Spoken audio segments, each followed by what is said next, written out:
Good morning, Marianas. So many things we gotta discuss. Happy day, Tirawami, greetings to Rhoda, Guam, Saipan, and Tinian. For all your island news, from a beautiful place with Pacific views, it's always so much fun on Good Morning Marianas.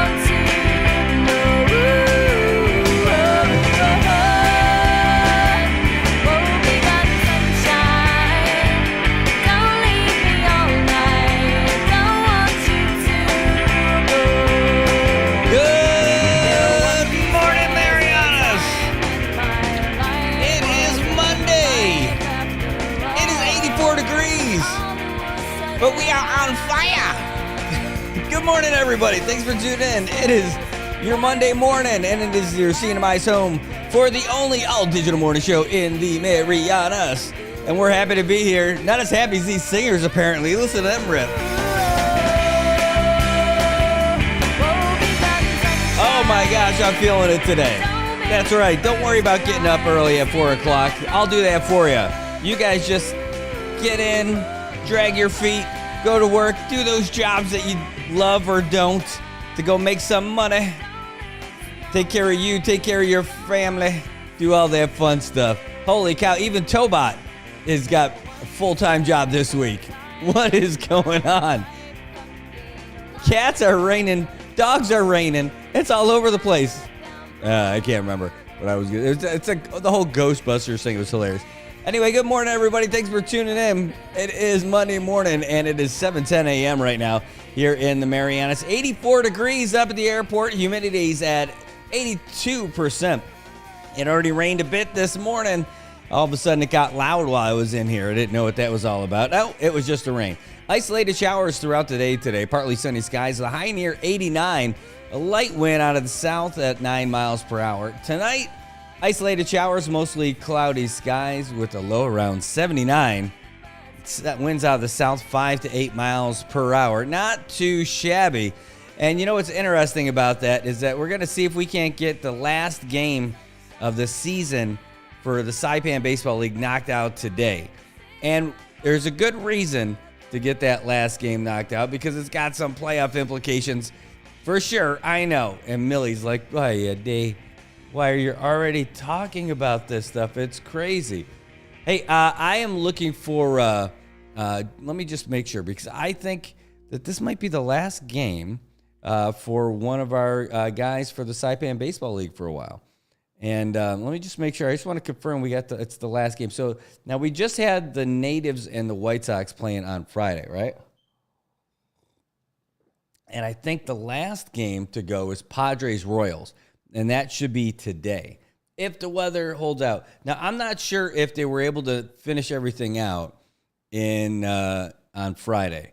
If not, so the reason why I bring that up is because one of the guys who got behind the broadcast when he saw it, he was with baseball and he wanted to sponsor baseball and everything, Clark Boswell over at AK Toyota.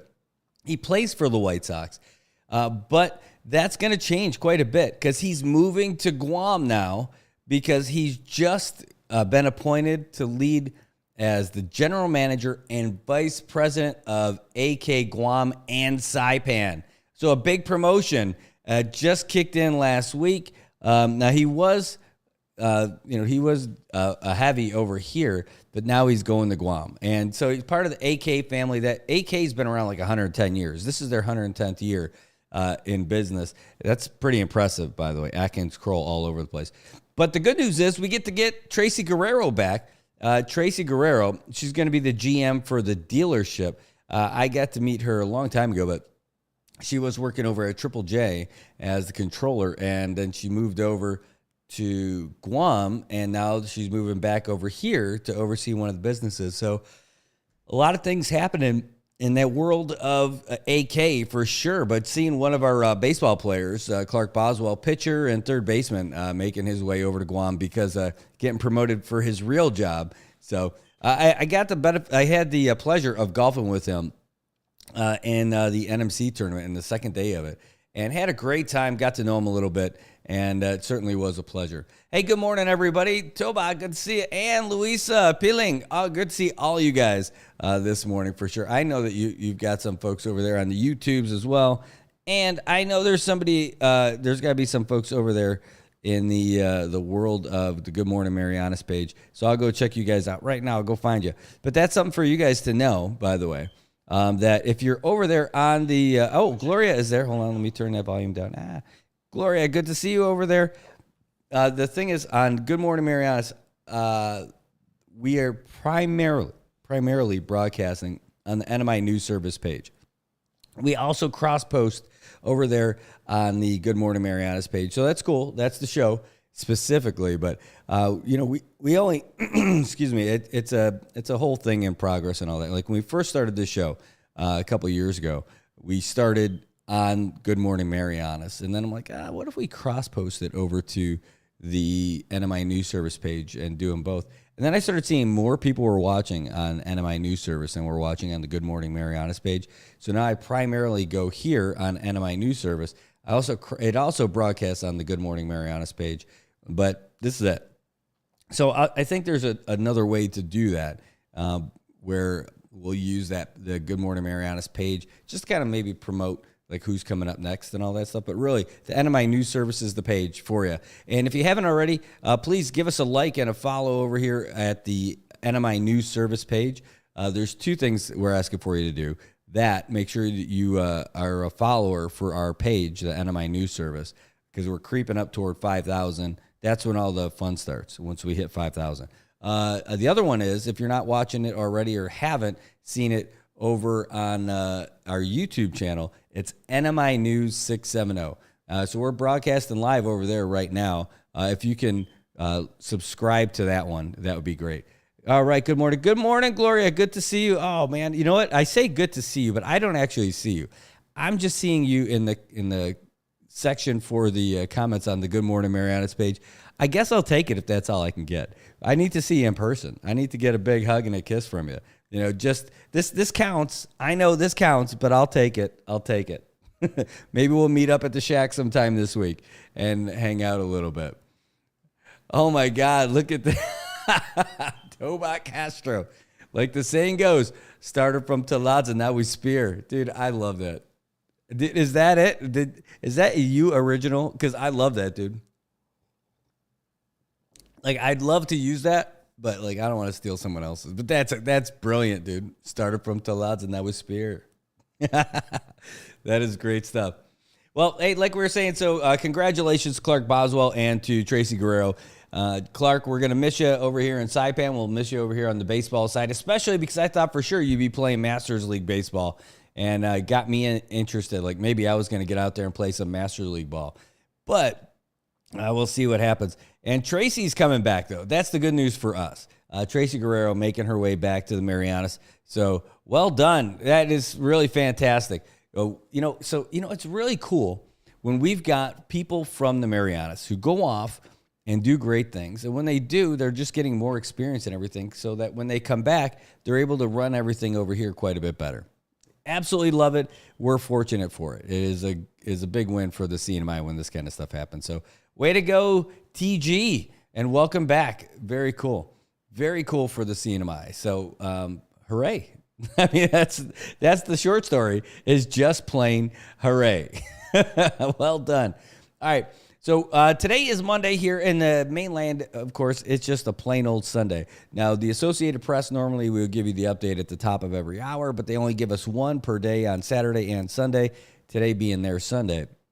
So we'll only have one. We'll save that for a little bit. I could get into it, but we'll do that, and we'll do it later. We'll probably do it like around 8 o'clock, give you that update. Speaking of updates, Governor Palacios going to be giving us an update this week. We've heard about this for a while, and I heard about it too when I was doing Triple J stuff earlier this year. When I was working with Mike Sablon because he told us that he was going to be the talk lead for the 902, and I mean, that was really cool, and we're excited to see that happening. But some of the other folks are going to be named, and here they are. So it's going to come out this week. Mike Sablon, he's going to be the talks lead. Wes Bogdan, he was a former judge and former legal counsel for Governor Torres. He's going to be there. Tina Sablon, he'll be there. Glenn Hunter is going to be there. Frankie Liptko is going to be there. And Philip Mendiola Long from Tinian is going to be there. And he's also going to have some folks from Rhoda as well as the legislature. He also said that Senate President Edith De Leon Guerrero will be a part of that too. So it's a full swath of representation. You got folks from Tinian, you got folks from Rhoda, you got folks who are kind of on your side or kind of were with different administration, whatever. So these don't just look like political hacks who are in there, which is really cool. There's some people who are in there and they have a lot to do with politics and all that stuff. But the good news is you've got people in there who are going to be doing some really good things for them. And it doesn't matter about what party they're in or anything like that. So it is cool to see how all that stuff is going forward. So, I'm looking to see if there's anything I'm missing on that. Well, no, but we'll look for some more updates. In fact, we're going to be at the governor's office this morning at 10 o'clock. The ESGR, it's the Employer Support of the Guard and Reserve. They're going to meet with Governor Palacios today. And I met with Rita Sablon, who's, I think, our local head of that. And she's like, hey, you got to be there. I'm like, I'll be there. So we'll be there to record that, broadcast that, and see what that is. I know there's probably a proclamation signing. And this is an important organization because I know the law states that people in public and private organizations have to support members who go off and serve in their capacity as a reservist or a guardsman, right? But that's not always the case. Some companies do give their folks a hard time. Like, hey, I don't know, it's a small business. I don't know if I can handle it with you gone. I might have to replace you. No. So the law is that you can't replace them.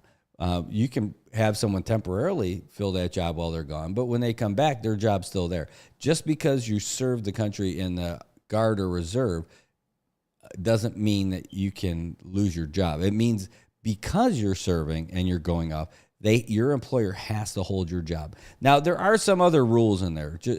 You're not like the sacred cow, right? There are things that can get you out of your job for sure with regards to your service. For instance, if you don't give your employer enough notice, they can get you in trouble for that too.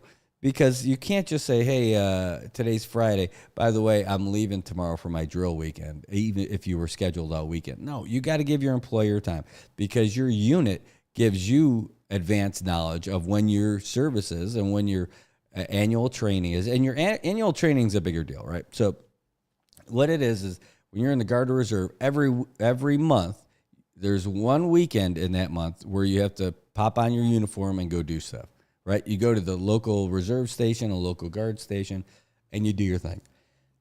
If you've got to go to Guam for it, then you got to hop on the plane and go do all that stuff. You got to coordinate your travel ahead of time. You go do your thing and then you come back. Right, that's once a month. And then once a year you have your AT, which is annual training. That's when you got to go for 2 weeks. And when you're gone for 2 weeks, you got to let your employer know. It's like this is not a vacation. You don't use your vacation time for this stuff. But you're also paid as a full-time soldier while you do it, right? So you go, you do your 2 weeks, and you come back. And it's like you're in all over again, right? Like if you were prior service. But it's like you're a full-service Army guy or Air Force or Marine or Navy. Like when you're in the Guard or the Reserve, when you're going into your annual training, you're doing it every day, all day for 2 weeks. So you got to let your employers know about that. And then if you get deployed, you get deployed and you're activated, right? That's it. But the thing is where some of these reservists and guardsmen get in trouble is when they don't notify their employer until like the last minute. And then the employer is kind of screwed, if they've got you planned to work there.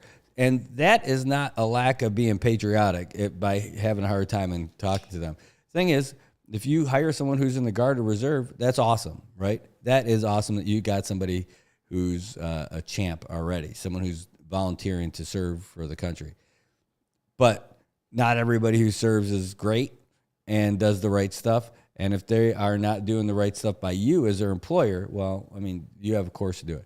Anyhow, so that's, if you ever hear people saying, oh, my boss fired me because I went to go to training, okay, that would be a really crappy boss. But if they could fire you if you don't give them advance notice. And a lot of responsible employers will reach out to the command. They'll reach out to that guy's or gal's chain of command. Say, hey, look, I support this guy for serving the country and all that, but like, I just found out about this. And those NCOs, those non-commissioned officers and officers, well, they'll have his ass, is what they'll say. They're like, what are you doing? You're giving us a bad name. You let them know right away so they can. Anyway, there's a lot of that going on. There's a whole lot of that going on. So the ESGR is really like a lobby group, if you will, or a support group for folks, because it's the employer's support of the Guard and Reserve. So when you are in and you're and you're working for some company, and like there's people who work for IT&E, people who work for all kinds of offices here, and their bosses don't give them a hard time about anything. They give them the advance notice. They do their thing. It's like, hey, go get them, champ. And that's it. So these service members nominate their employers for an award. And it's nothing super fancy. It's just saying, like, you know, it's not like this guy went over and above. I mean, they have those too. That's like the 7 SEALs Award. But what it really is, it's just saying, hey, this person doesn't give me any crap at all about doing it. And so ESGR honors those companies for doing it, you know, and that's cool. It's not just getting a medal for entering a 5K race, but it's really doing, you know, it's being acknowledged for being a good company, a good employer who takes care of the people that he's got serving in uniform, which I think is awesome. So today, I think the press, I don't know if it's a press thing so much as it is just a proclamation signing for ESGR. Oh, there we go. I got notifications popping up on WhatsApp. Hold on, let's see if I can't kick that off. Well, we'll leave that on here for just now. Here, I got it. I just turned the volume on. Piece of cake. See, I got this. I know things sometimes. All right. Hey, let me talk to you about a couple of events coming up too, by the way, because there is a lot happening. So here, I'm going to transition over. Woo! All right, so we talked about this here. A couple of big things happening today. One, student orientation over there at MHS. That's today, 9:30 at the cafeteria. That's for new students and for folks who are, new to the school. So freshmen and folks who are transfers. There's another one coming up, too, that you're going to be able to see here in just a bit. The same thing is happening at Hopwood today, but MHS, we got that on there first, so you can see that it's happening. In fact, here, I can actually pause that sucker. I can do a thing or two over here, so let me go to events. And, all right, so this one is for Hopwood, and it starts today at 9 o'clock. And we just got this this morning. So otherwise, we would have told you about it. So again, if you're going to Hopwood or your kid's going to Hopwood starting today, if they're in 6th grade, like just walking into the school for the first time, or they're already a middle school student, but they're transferring over to Hopwood, today's the day for their orientation. So they're going to learn all kinds of stuff. So like how the school works, all the information, where the office is, you name it, how you get in, how you drop the kids off, what's their expectations. How about for parents? What are you supposed to do? How are you supposed to gain access and all that? Also, they got to get their picture taken for their school IDs, and there's a question and answer period available for everyone who's involved. So that's today at Hopwood. Again, 6th grade students who are incoming and transfer students, head over there. We also mentioned, this one. We mentioned this last week. Saipan Paddling Club. Well, we posted it last week. Saipan Paddling Club is having a fundraiser not this weekend, but Saturday, August 24th. And the tickets are only $1 for you to get one. You can get as many as you want. There's a grand prize of $200. This is going to help send the team to the Micro Cup. It's also going to help get them some uniforms too. So you can check them out on their Facebook page. That's Saipan Paddling Club on Facebook, right? That's easy, all one word, not a problem. Pretty cool, right? I mean, it works out just fine. By the way, that reminds me. It does remind me.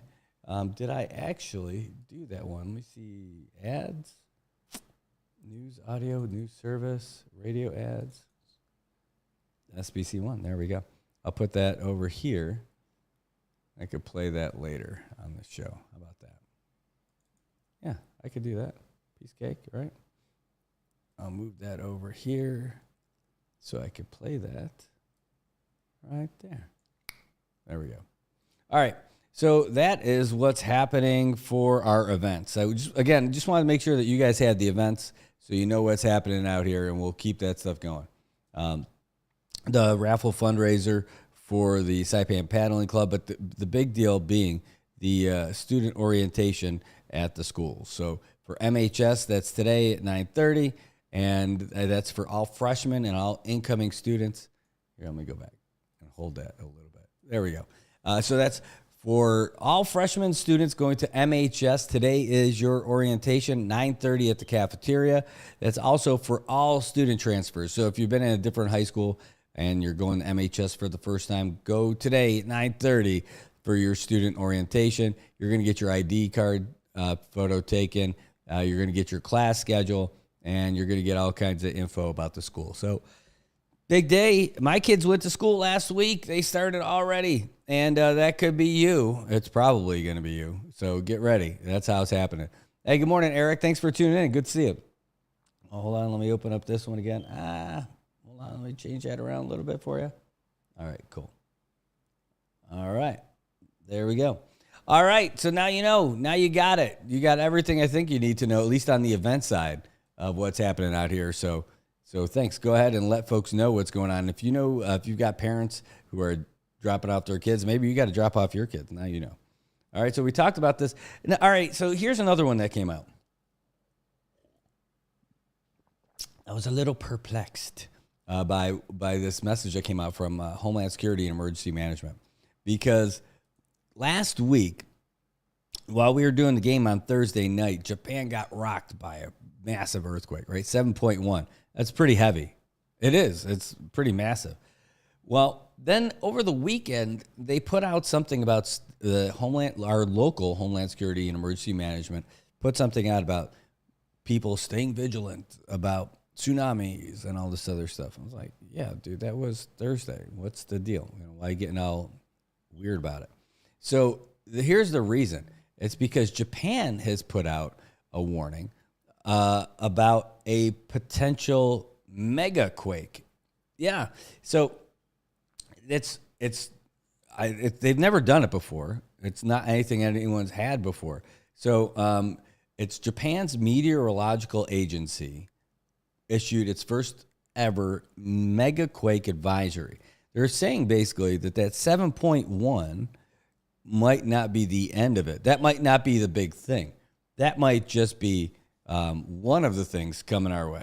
So it says that Japan, it said that the even larger quake of what hit because of an underwater subduction zone, it's capable of producing an earthquake up to a magnitude of 9.1. Holy cow! And to give you an idea, that's about the one that was the big Boxing Day tsunami from I think 2004. Is that when it was? That massive one, it killed like 250,000 people because they had no idea it was coming. I know you guys remember that one. If you're young, you don't, but if you're our age, you do. Let's see. So, but they don't normally do this. So they were talking about it. It says the Nankai Trough is an underwater subduction zone where the Eurasian plate collides with the Philippine Sea plate, forcing the latter under the former into the Earth's mantle. Subduction zone faults build stress. So-called megathrust earthquake takes place when a locked up fault slips and releases that stress. Megaquake is a shortened version of the name. These zones have produced the most powerful earthquakes in Earth's history. Blah, blah, blah, blah, blah, blah, blah. And again, the 9.1. So like right now, nobody's hanging out on the beaches in Japan because they're looking for this happen. Now listen to this. This is crazy, right? I mean, this is why they're saying this. So it says the Nankai Trough fault has several segments, but if the entire margin of the fault were to slip at once, Japanese scientists believe the trough is capable of producing an earthquake of up to 9.1. If that were to happen near Japan, the Philippine sea plate would lurch perhaps as much as 30 to 100 feet near the country's southeast coast, producing intense shaking. The vertical placement of the seafloor could cause a tsunami and push waves toward the coast of Japan. Those waves could reach nearly 100 feet in height, according to estimates from Japanese scientists published in 2020.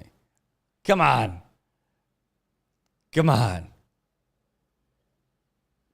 At that point, there's nothing you can do. Your canoe is not going to help you. All right, so it says it's produced very large earthquakes every 100 to 150 years.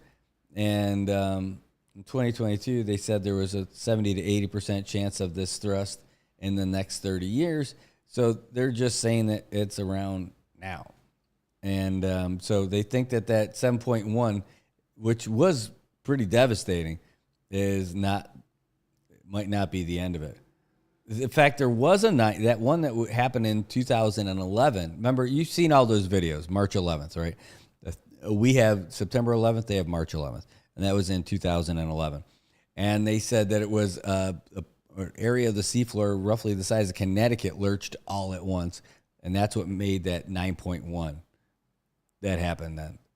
So we'll see. And so now our Homeland Security Emergency Management put out that notice saying to stay vigilant, stay alert about everything about tsunamis here. So, they're not likely here, but something like that there could cause something here. I remember when that happened here, and the water was a little bit crazy, but we didn't really get that full-on tsunami effect, right? So, it affected us, but that's nothing to scoff at for sure. Not at all. Hey, Luisa, do we have a final from Friday? Was there a final score? Did they finish that out on Friday? White Sox and Natives? I think we did, right? The Natives ended up winning. I just don't remember what the score was. The Natives, I think they were leading anyway. But I'm not sure what the final score was, but I'm pretty sure the Natives ended up winning that game, unless they really dropped the ball. Because they looked like they were doing pretty well. Okay.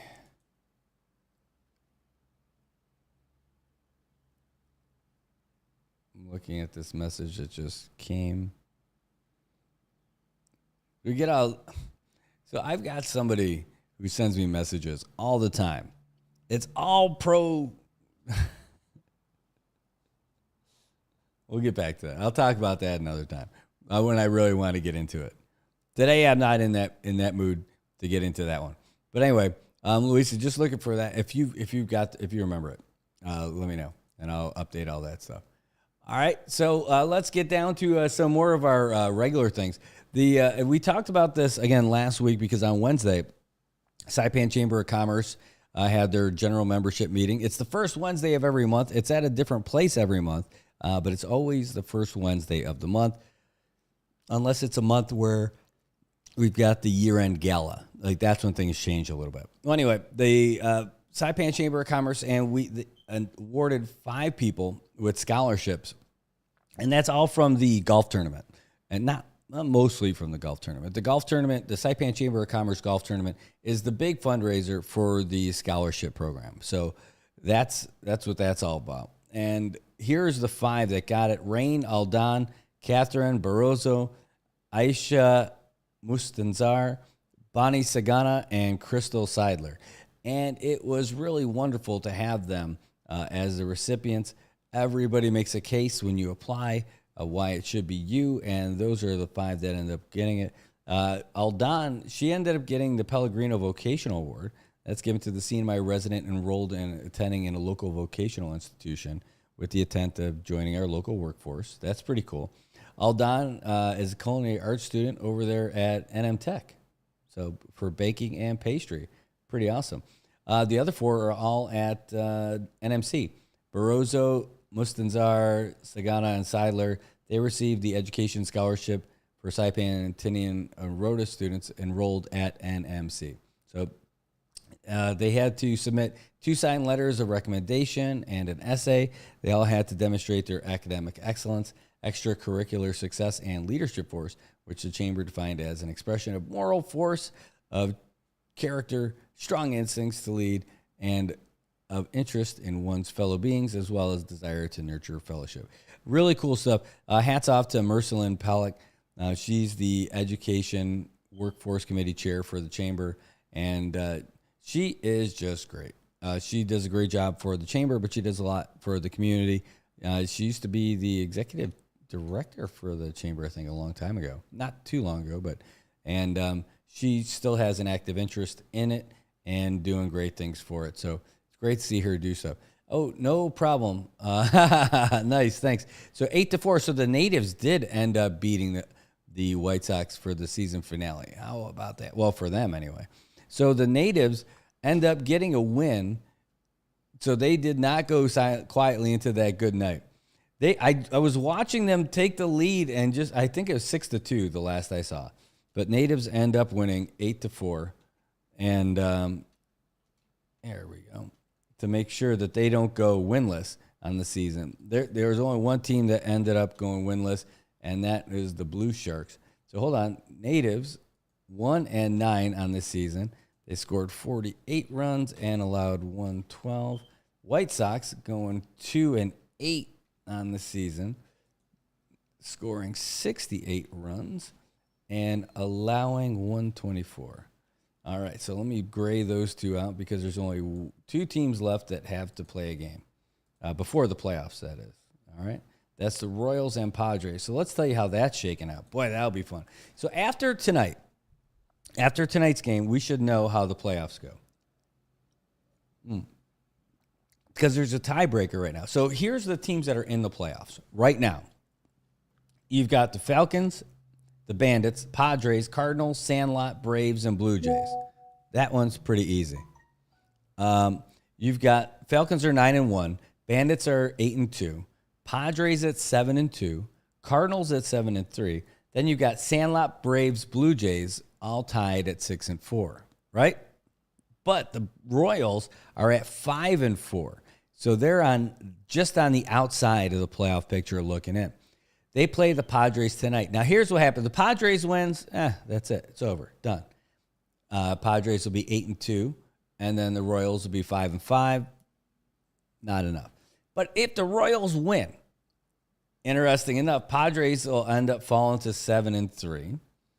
But the Royals will be 6-4, so that means there'll be a 4-way tie for the last 3 spots. And it used to be, if it was just a 2-way tie, you'd take the head-to-head, right? So if it was just the Royals and Blue Jays who had the same record, you would take whoever won, and that'd be it, right? No, that's not it. They got 4 teams that have the same record, and then it's like, well, how would that work?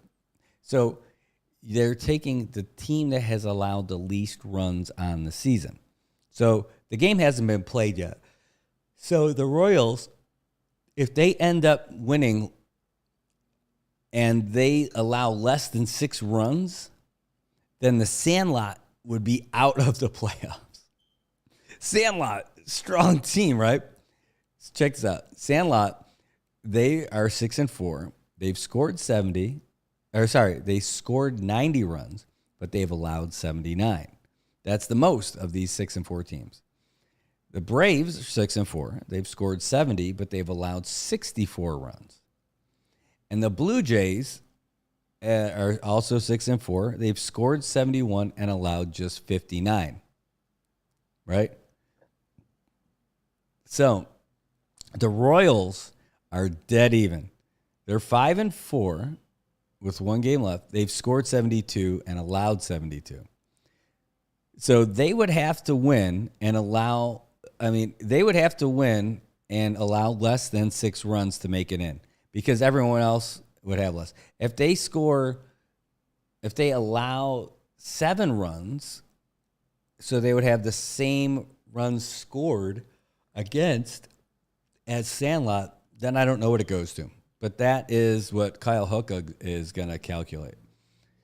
But he knows what the next tiebreaker is after it. I just don't. I bet maybe it's runs 4. But that's it. So Royals have to win, and they can't allow more than 6 runs. And if they allow 7 runs, they just can't allow 8 runs because I don't know what the next tiebreaker is. And if they do allow 7 runs, they have to at least score 18. Just so if the next tiebreaker is runs 4, they've got 18 runs fewer than Sandlot. So either way, all that is to say, beating the Padres is not going to be an easy task at all. Beating the Padres are an awesome team. They are really good. All right, so speaking of the Padres, Padres and Bandits. The Bandits are 8-2. Padres are 7-2. Wasn't that the Padres? Didn't the Bandits beat the Padres? They beat them. Hold on. I'm just scrolling back. Padres beat the Falcons. Padres, Bandits. That's what I'm looking for. Maybe they didn't play? Because there's some teams that didn't get to play each other. Because there's only 10 teams. There's 13 teams, but each team played 10 games. So that means they didn't play against 2 other teams. Looking for Padres and Bandits.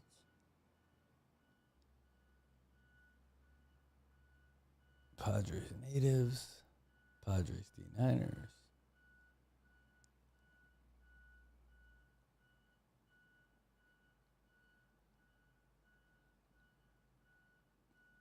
No, I'm just not seeing it. Maybe they didn't play. They didn't play in week 1. And they didn't play in week 2. They didn't play in week 3. Didn't play in week 4. Or week 5. Or week 6. Or week 7.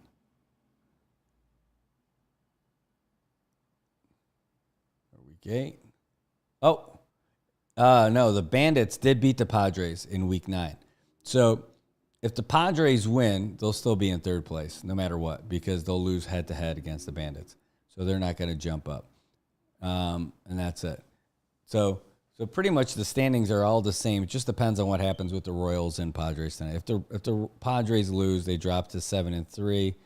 Not a big deal. I mean, they're still going to be in the playoffs. It's just a matter of the Royals and allowing less than 7 runs. We'll see.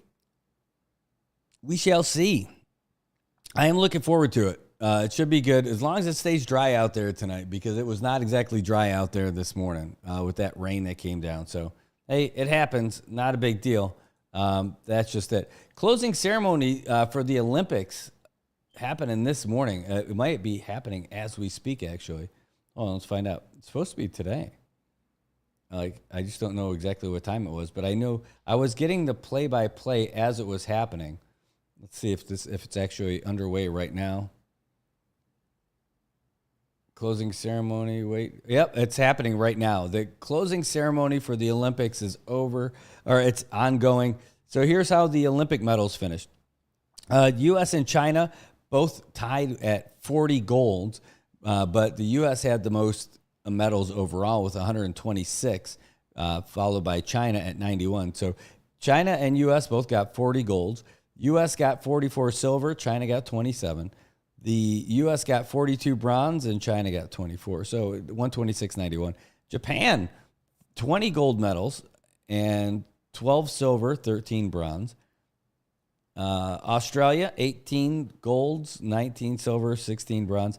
And then you got like Great Britain had 65 medals. France had 64. Australia had 53. Japan had 45. Netherlands had 34. So pretty cool stuff in the Olympics. And again, the closing ceremony's happening right now. It was been a little frustrating trying to cover that stuff because getting the coverage this year, they were making people buy subscriptions to stuff. Mm-hmm. Yeah, I hear you, Cobot, about the math. I'm not a big fan, but it makes it interesting. I mean, people want to know. People want to know who's going to win, and they want to know how the playoffs. And I'll tell you, those 4 teams, that's going to be it. It's going to come down to it. Hey, speaking of, well, not 4 teams, but 5 teams. There's 5 people running for the U.S. House of Representatives. Hey, VJ. Good morning. 5 people are running for the position, and there's only 1 seat. So 4 people are going to be disappointed a little bit. And they had a forum on Marianas Agupa. I don't know if you've ever seen Glenn Manglonia's show over on KWOW, and he also does it on his KWOW, and he does it on his Facebook page for Marianas Agupa. And he calls it the Tomorrow News. And they had 4 of the 5 candidates there. The one they didn't get was Liana Hofschneider. Not sure what happened. Well, I know that she was extended the invitation, but she just wasn't on it. And so they were all on there. And you'll see if you watch it. There's a YouTube link for it too that we can give you. Hold on, let me get it for you. The quality of it, the broadcast quality is a little rough, at least on the YouTube side. But you could still watch it just so you can learn more about your candidates. I'm not going to have all 5 in the same time in here, but this weekend I will be doing something just like that with the folks with the Society of Professional Journalists.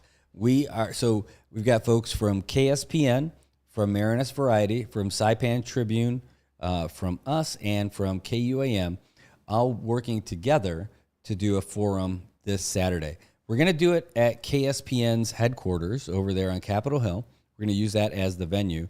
And then Tone Atzalig and I are going to work behind the scenes to do all like the cameras and the switching and like the production part. I'll get in there to ask a question probably, but we're going to work back and forth just to make sure that like Tone's going to work all the cameras. I'm going to work all the graphics stuff to make sure that we can do the best thing that we have. And then I'll give you a link to that page also. First of all, let me give you this link in the comments. 1 second. That's the YouTube link for Glenn Manglonia's page that he had for his broadcast and for the candidate forum. But anyway, so I'm going to work on the graphics. Tone's going to work on the cameras. Tomas Manglonia is going to be asking the questions along with Brian Manabat, Kim S. Morris, and I'm not sure who's going to ask for, might be Tone for KSPN, might be Chris, I'm not sure. And then, and so we'll do that. And, I'll get mine in. So we're all going to be working together. So Society of Professional Journalists. It's really cool. It's not just one agency or one anything. It's everybody working together, all doing it as volunteers. Nobody's getting paid anything out of it. And so, pretty cool. There's not going to be anybody in there. There's not going to be a big crowd or anything, but they're all going to be in the same room sitting next to each other. They're going to be able to, talk, back and forth and all that. We've got the questions lined up and we're going to be good to go. So it'll be 90 minutes. We're figuring it's going to be an hour and a half. We're not paying anything for airtime, so it's not like we're bound by anything in particular, but we're going to try and keep it pretty tight as much as we can. Give a little bit of a break. So that is this Saturday coming up. Also, in fact, I got a graphic for that I can give you guys too. But there is another graphic here. Let me put SPJ. There's another event coming up for the Saipan Chamber of Commerce. That one's going to be a full-on debate. And we talked about that before, but I haven't given you all the info on it. But all 5, here, let me put SPJ1. All 5 of the candidates have confirmed for that one. Here, okay, Kapow. Right, is that it? This is it. Let me just put this in here.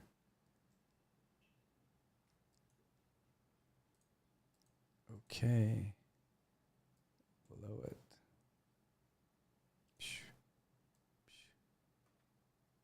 Yeah. And that's how it works.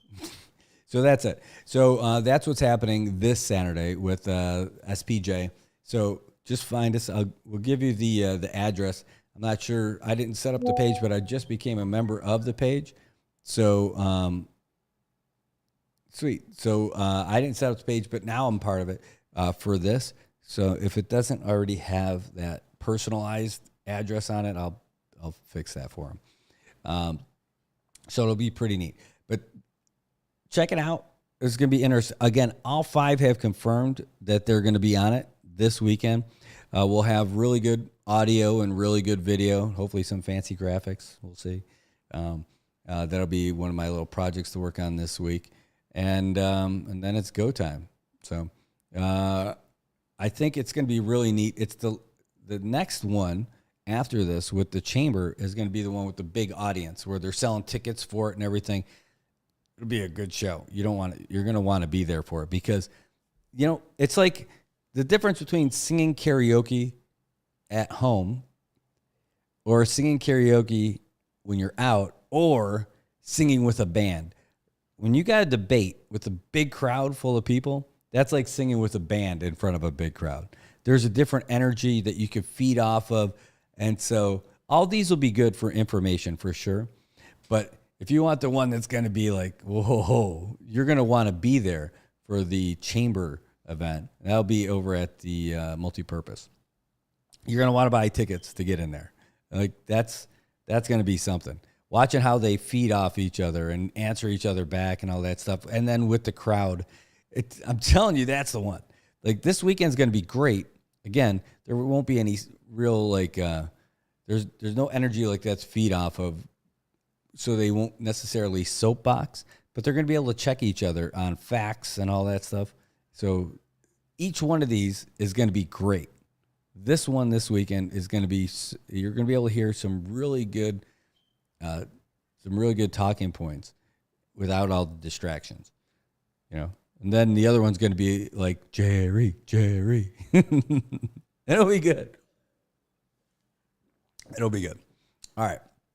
Well, we're creeping up over here by 8 o'clock. I am going to throw you guys to a commercial, and then I'm going to get you guys the latest from AP. And we're going to talk about the rest of the stuff that we have. And I'm excited for it. I mean, this was kind of an extended, not taking a break yet thing.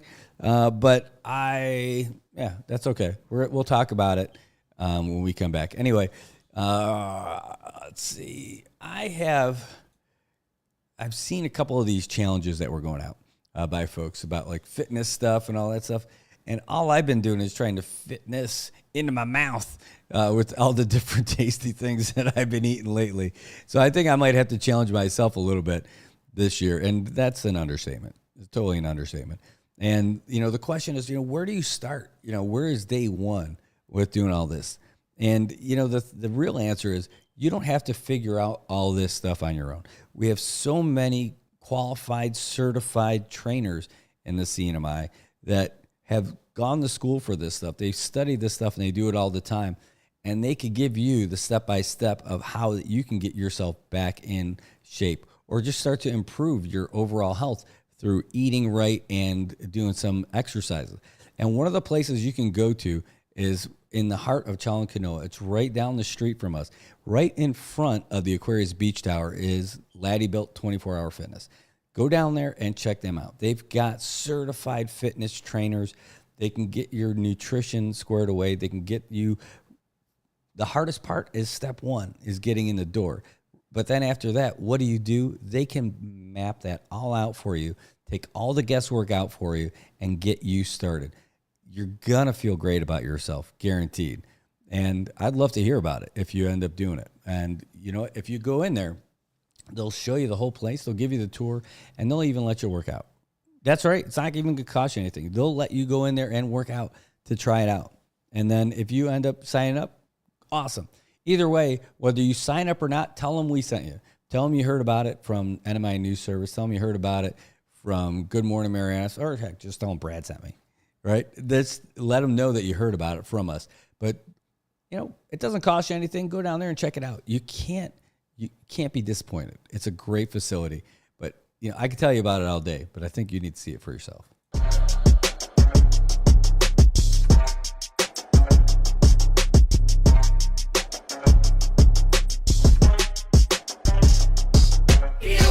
Where discipline and vision is built. We lead by example, persistence to build. Be the inspiration, they witness approve. We do what we do by the rules in the book. Be a Lottie where discipline and vision is built. We lead by example, persistence to build. Be the inspiration, they witness approve. We do what we do by the rules in the book.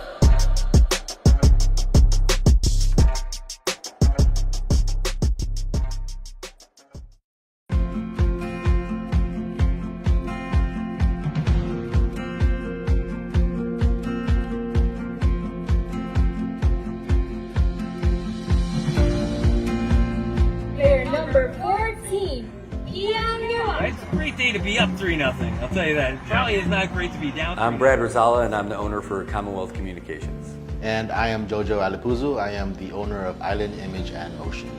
And this is our joint venture, Sideline Studios. This whole concept that we have of doing all these live stream productions and covering news and doing live shows and everything, it wouldn't happen if we didn't have a great partner like IT&E, someone who can handle the bandwidth and provide it and then get us what we need when we need it, and then be a real partner for us for all the events, whether we're doing live sporting events, broadcasts. All of these things happen because of our partnership with IT&E.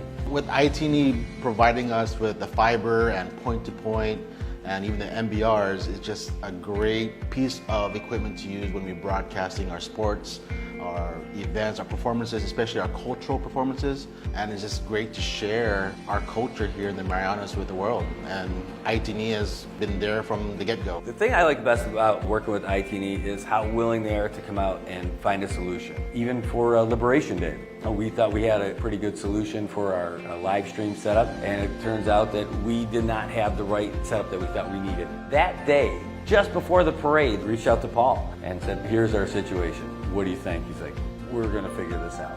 While he's sitting there barbecuing, getting ready for the parade to start, he starts burning up the phone lines, calling everybody in IT&E, what can we do, what's the right solution? They left their families to do this stuff and get us the equipment that we needed to broadcast live.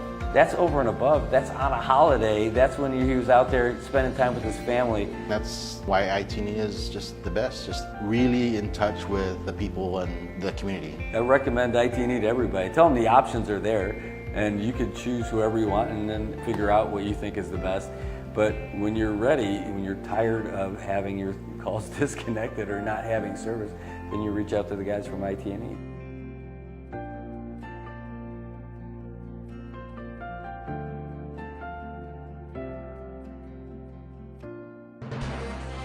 AP News for this Saturday, August 10th. I'm Jackie Quinn. The Associated Press has obtained new 911 audio tapes from the deadly school shooting in Uvalde, Texas from May of 2022.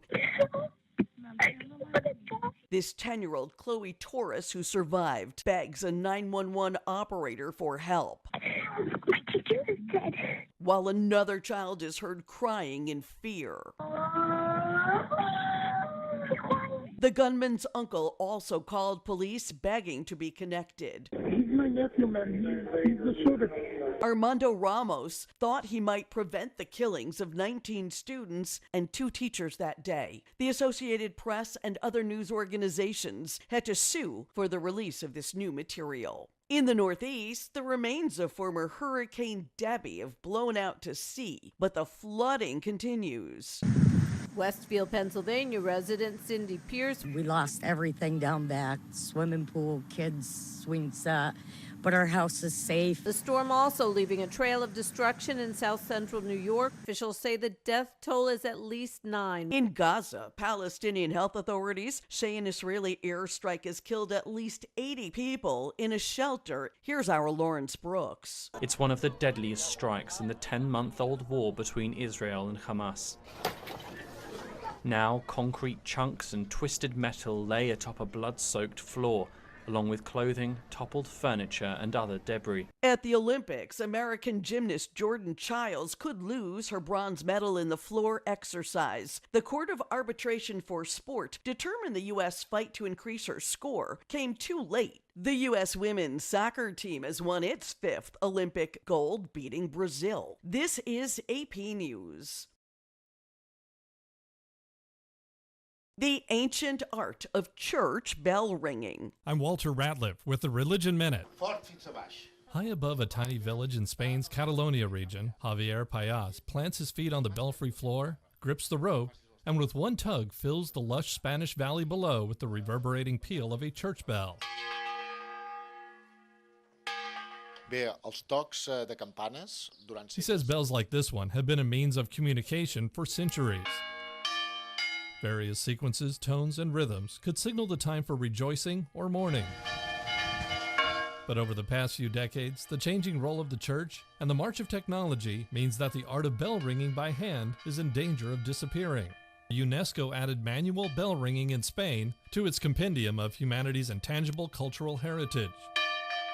I'm Walter Ratliff. And I'm Jackie Quinn, AP News. Alpha Dade's on Tiro, and for the Saipan Paddling Club, it's time to row their boat for the 2024 Micro Cup. And you can get on board with their raffle fundraiser on Saturday, August 24th. Tickets are just $1, and the grand prize is $200. All proceeds go to get the paddlers to the Micro Cup and help get them uniforms so they represent the CNMI in style. So support your local paddlers and buy a bunch of raffle tickets for your chance to win the $200 grand prize. Just go to the Saipan Paddling Club Facebook page for more information. That's the Saipan Paddling Club raffle fundraiser on Saturday, August 24th at 3 p.m.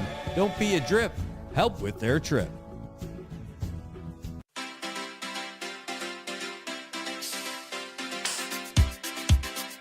All right, Marianas, welcome back. It is Good Morning Marianas. It's a Monday, and it is 8:04 in the a.m. You're caught up now with everything from the Associated Press. So I didn't give you the sports, but I'll give you that later. But you got just about everything else here, and you got the latest thing. And that's one of the new features, by the way. There's a big paddling event coming up. It happens every so often called the Micro Cup, and it's every year, and it involves the CNMI, Guam, Palau, and even Hong Kong. And so at least it rotates every year. And now our paddlers are going off there for it. So that little ad you just heard, just the audio only, was one that we did to help them out. They sent us something to get the word out, and like, we can do something about that for you. So instead of just putting it up there on as a little post, just do like a radio ad. Like just audio only. They could do whatever they want with it. They want to put it on the radio somewhere, they can. They want to put it on TV, they can. But we did it for them just to give them a little help and share that around so that people can listen to it. I'm totally cool with doing that. We could do that for you too. Just let us know what you got going on. Speaking of that, we received some good, because you guys following the show, you're interested in keeping this thing alive, but probably not as much as me, as I am too. We received a bunch of interest lately about getting on and advertising and everything, and really need it to keep this thing going. And so if you know folks who are interested in doing it and want to reach out and all that. In fact, I just remembered another one, someone who's interested. And just let them know, one, contact me, 789-2323. Or if you know my personal number, you can send them that too. But the show number, or even just contact us on WhatsApp on the show, that's 670-789-2323. But a lot of folks have definitely started to do it. So if you know someone who's doing it, you can tell them, hey, it is not expensive. It really isn't. And you get a really good local reach. We get a good local reach. Between the people who watch it live and the people who watch it after the fact, the people who watch it on YouTube versus the people who watch it on Facebook, it gets around. It gets around. So let them know that this is the place to go to get that done, really. All right, 81 degrees outside right now. Humidity's at 91%, and we're looking at isolated showers throughout the day, partly sunny skies with a high near 89. Light winds out of the south, 9 miles per hour. Tonight, More of the same. Isolated showers, mostly cloudy, with a low around 79. South winds from 5 to 8 miles per hour. Tomorrow's looking pretty much the same as today. Isolated showers, partly sunny skies, high near 89. Only the wind's going to die down. It's going to be around 7 miles per hour or so. But as the week gets later, that's when stuff happens. And we're looking at playoff baseball as soon as Thursday or Friday this week. So, yikes, right? Yikes. Anyway, that's how things are looking up for weather for us out here. Interesting stuff going on out in the world. You know, we talked about Japan and how they were issuing an advisory for a mega quake. And that goes to show a little bit about how much they've come to learn about seismic events and what could be happening. But they've never had a mega quake advisory. This is the first time they've ever done it. And it's all coming after that 7.1 that they had last week. And now they're just letting people know that it could be something bigger coming. Now, what does that mean for us? Well, it just means in the event that we end up having a tsunami, get to higher grounds. That's basically it. So, and you know what they say about it? What do they say? Those tsunami waves go at like 500 miles per hour. So, I mean, it'd be a couple hours before a tsunami in Japan. Like if there was a massive earthquake in Japan, like that 9.1 that hit in 2011, if something like that hit again, we'd have a couple hours to get everybody. There's no panic needed. You know, take your time, get uphill. And that's a just in case. Really, when the tsunami came here in 2011, it wasn't really much. But it did shake up the waters, that's for sure. Because I remember we did the Xterra, and all the waters in the Pacific were all jacked up after that. In fact, when we swam the first lap around, the current was going one way. And when we swam our second lap around, the current was going the opposite way. That's what was happening in the Pacific as a result of that massive earthquake in 2011 and the tsunami that resulted from it. So just be aware and know that there's no need to panic about any of that kind of stuff at all. I mean, because there's just nothing happening yet. It's just like, hey, get ready in case it does happen. Know where you're going to go.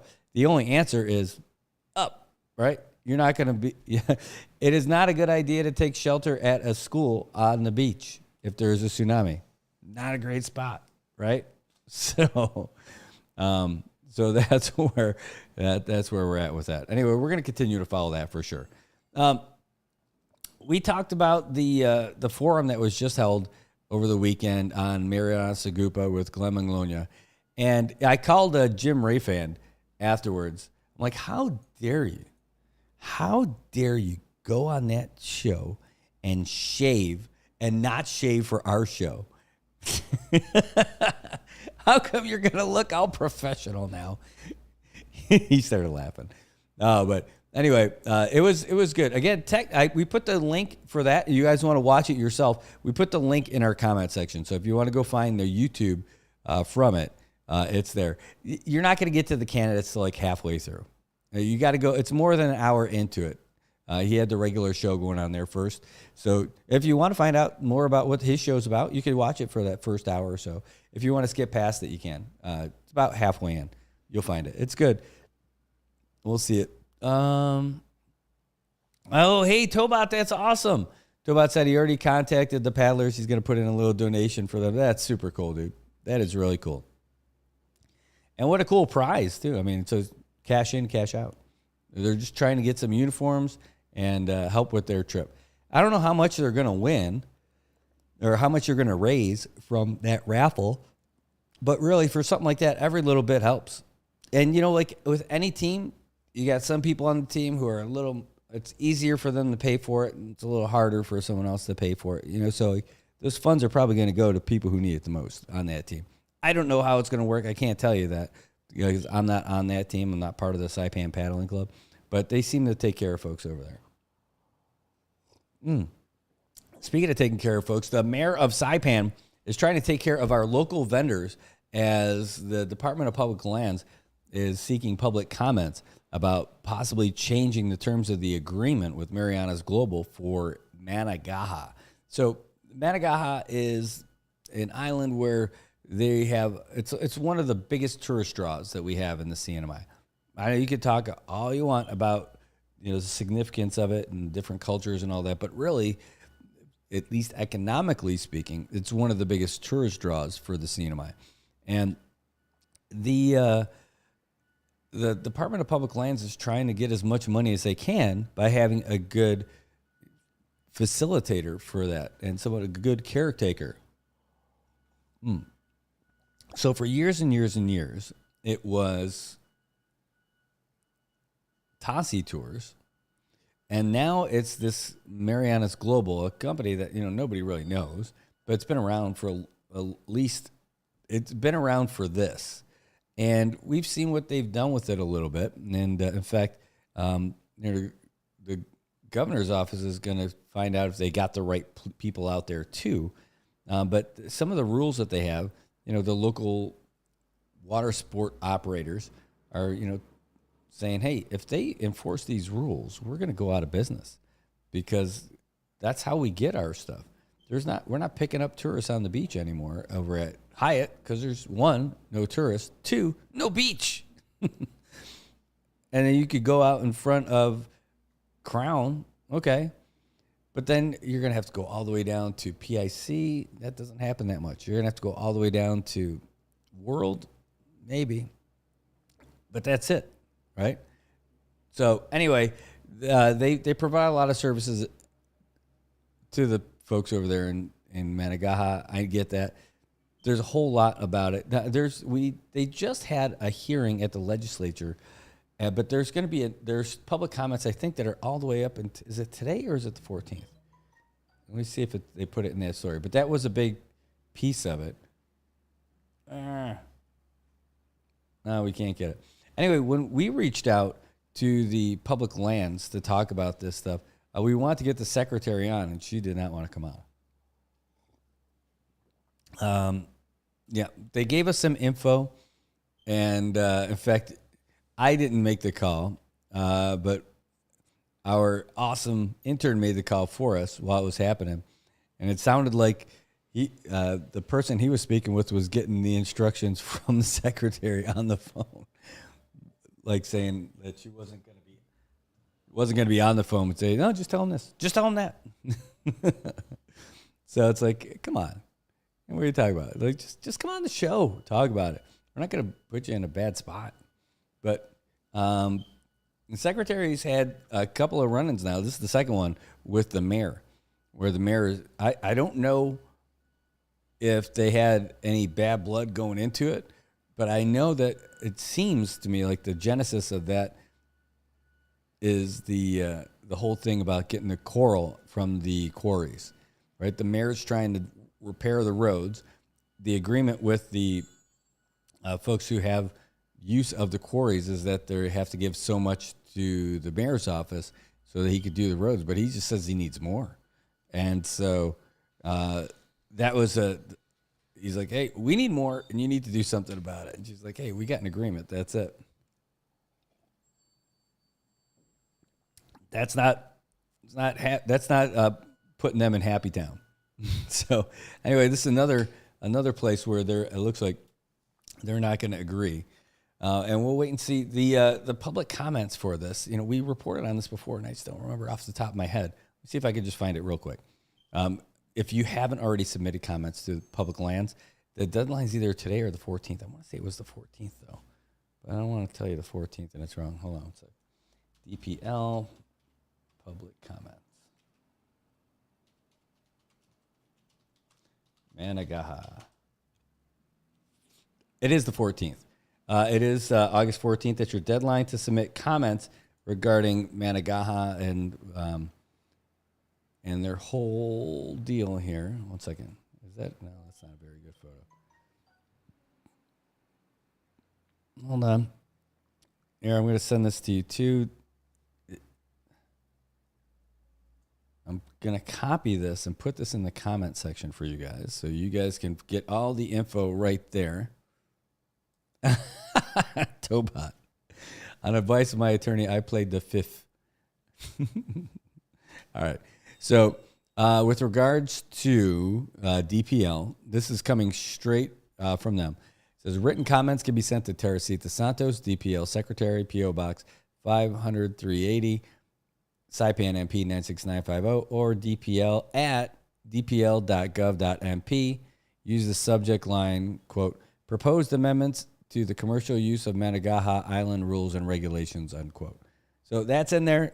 Just look in the comments. If you're watching this on YouTube, go to the Facebook page. It's in there. I mean, I can actually put it in there. One second. For YouTube, I'll put it in your comments over there too. Bam.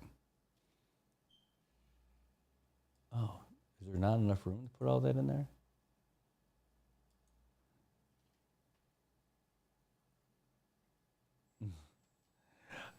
There's a... That's crazy. So apparently there's a... Here, let's do this.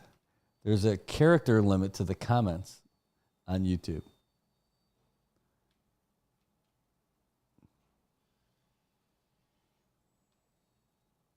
Here, let's do this. Comments. 2. Okay, I just trimmed some of the fat on there. It took out some of it. It just says comments 2 instead of written comments can be sent to, and then some of the other stuff. So I trimmed it just so I can get under the character limit for the comments on YouTube. If you're watching on the Good Morning Marianas page, just go to the NMI News Service page, and you'll see it. It's all in there. And when you get to the NMI News Service page, make sure that you follow the NMI News Service. Right, I appreciate that you're watching on Good Morning Marianas, for sure. I really do. But NMI News Service is the page we're really trying to promote. Also, that YouTube, if you haven't checked it out, I point over here because it's on this screen. YouTube channel is NMI News 670. NMI News 670. Please subscribe to that channel. We started with nothing about a month ago. Ooh, we're over 200 now. Look at us. We're so fancy. But we really want to jack those numbers up. Why? Why do we want to do that? Because we want to be all cool and full of ourselves? No. What happens is we're trying to get to at least 1,000. Once we get to 1,000, new things open up to us over on the Facebook side. Once we get to 1,000, things open up to us on YouTube where we're able to monetize the page and all that. And then it hits different in all the algorithms with who's going to see it, who's it going to pop up in front of and all that. Same thing with Facebook, but on Facebook, we got to hit 5,000. And we're creeping closer. We are getting closer there. Hold on, I'll tell you where we're at. Just because I'm curious now, too. Where are we? We finally hit 4.9. How about that? That's really pretty cool. That's a big deal for us. And how much over 4.9? We're at 49.05. Woo, look at us. We all fancy. Considering where we were when we started all this. Again, we started this with a big fat 0, and it's growing, and that means that you guys are following us and that you think that we're doing a good job, so thanks so much. We couldn't do this without you, or we wouldn't do it without you. Maybe we would, but no one would pay attention. Hey, Raven, you're not kidding. It is worldwide. When we do our broadcast, we legit are worldwide. And now, what does that really mean? Is that important? I guess for some, but in particular, it means something to us for the local view. So let me go on just to go catch our baseball, right? Now, I'll have to turn the volume off because you're going to end up hearing it here. But I'm going to go and pull from the last game from Friday, right? So this is the White Sox natives game. Thank you, Luisa. Luisa and Chuck were doing the stats and then all the broadcast for us. Thank you so much. By the way, there are MVPs this season. When we're not there every night, they are there every night and doing it. But let's just give you an idea about some of the views, right?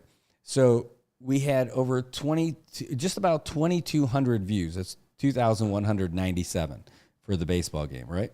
And we got all these folks watching from the NMI, and then all these folks watching from Guam. And in the States, the biggest ones are California, Washington, Idaho, Oregon, Kentucky, Texas, Nevada, Hawaii. And you know those are people from here, right?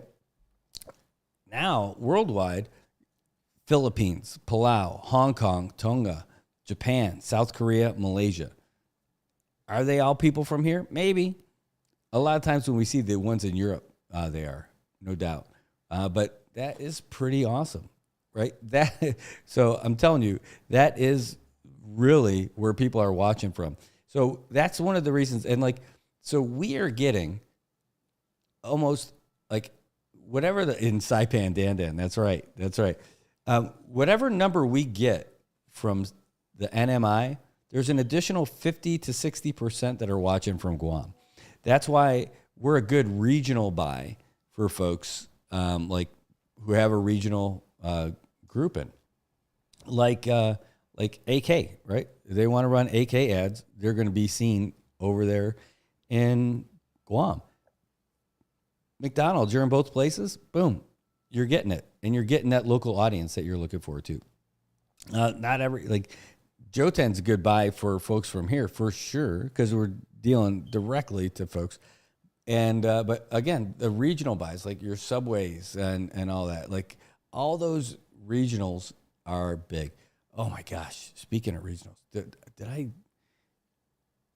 download that video? I think I did. Did you guys hear about that car crash over there in Guam? Oh, holy cow! This is like tragic. I don't know if they've said that lady died or not, but somebody. Let me just see if I can hold on one second. It would be in the PDM, I'm sure. Let me open it up just to see if not Guam.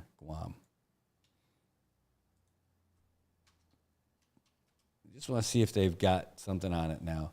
And I'll tell you all about it. I got a video for you, too. You guys may have seen it. How is this not like one of the top stories? It's there. But good, they got the guy's name. So the guy's name is Betenson Semina.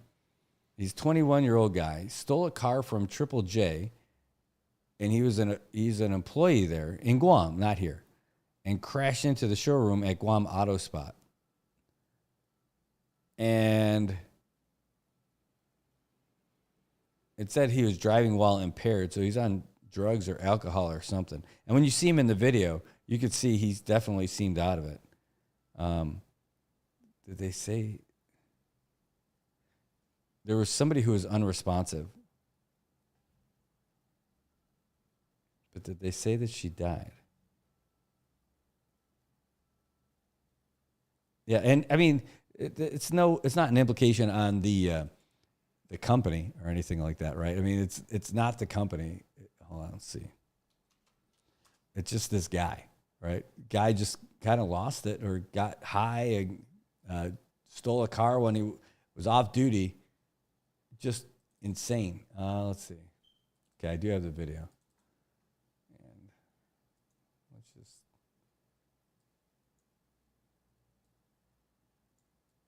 Put that in the middle.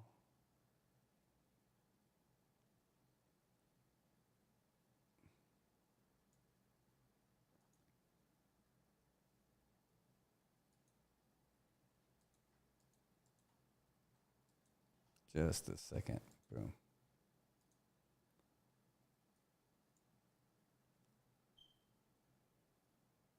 Yeah. All right. So here, let's we'll show it to you. Here we go.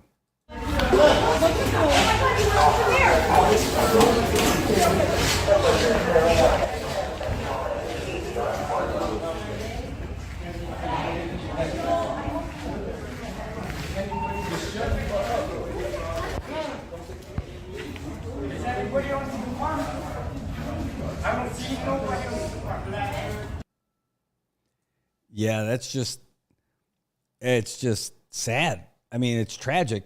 I mean, you could see the guy at the end. He was just, looking around. He's like, I don't see anything. Or whatever. It's like, dude, you just crash into this building and hit people. And part of that video, you see that lady. You can hear the person with the camera saying like that. She was unresponsive. But then you just see this lady laying in the back.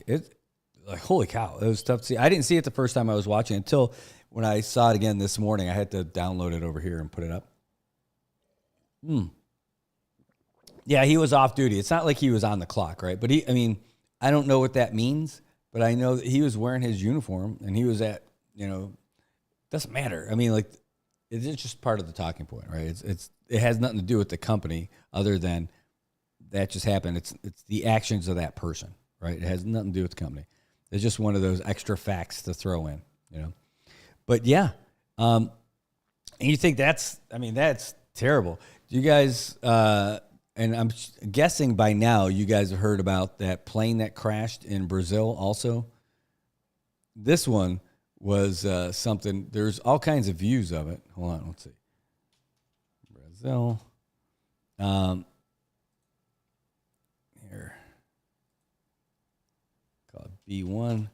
So there's this plane, and I've seen the videos of it, and there's like a few of them. Here we go. And I'm just going to play them side by side. But it's basically just different camera angles of it. Here. Get that one. Call it B2. And it looks like it just fell out of the sky. I mean, it's just wild that to see something like that. Oh, let's just do this. But it's one with propellers too.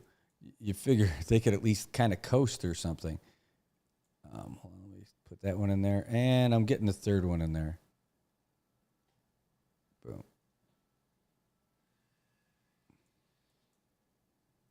Get that one all the way down. Get that one over, and the third one, which will be B3. And if you have seen this, then I guess maybe it's not interesting. But it was interesting enough for me. Oh, yeah, I got to set it as a loop also. 1 second, loop. Okay. B2, get that as a loop also. So let's get this thing started. Okay, and move that one over so it fits in.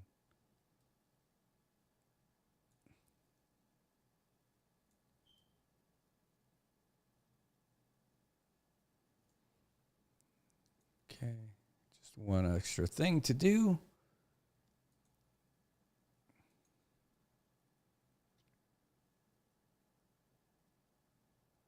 Then you guys will be good to go. Okay.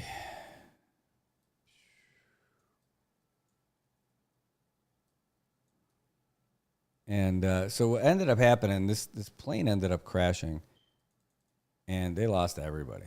Okay, hold on. Here's the audio, though, is going to be a little crazy. So hold on. I want to make sure that I'm not blowing you out. 1 second.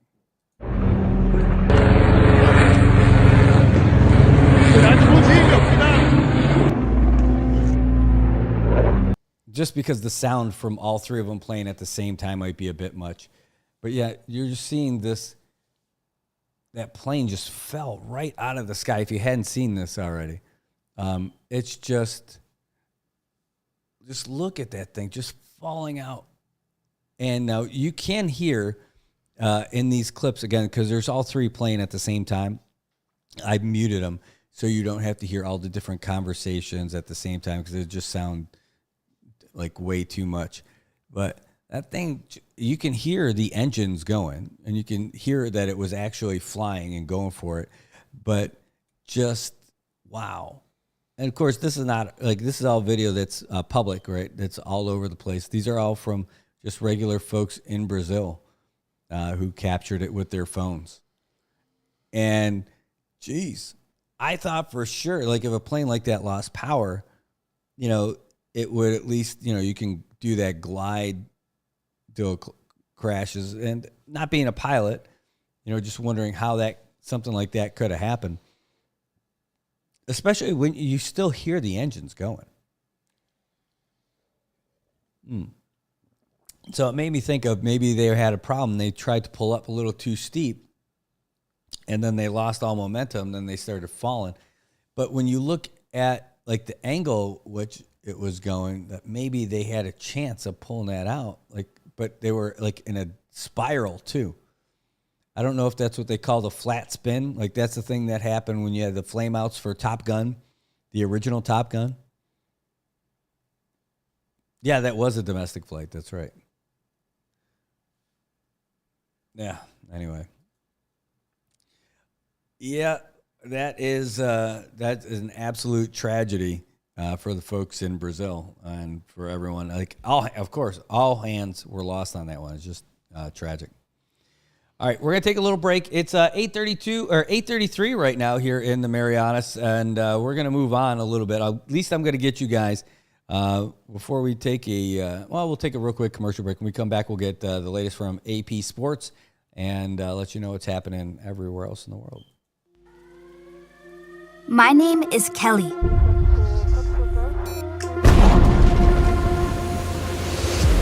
I've never been good at giving up. And that's okay, because I have big plans. This might sound crazy right now, but someday, I will be the captain of my own ship. This is the captain. Attention on deck! I'll steer through new waters. And I'll stand up to the biggest storms. Me and my crew will fight back against the toughest enemies. I'll lead the sailors on my ship, my way. And together, we will always do what is right. I'll show the world any girl can be a captain. I'll show them that I am enough. No matter what comes my way, I'll stay the course. Because history won't remember those who took the easy way out. My name is Kelly, and it means determination.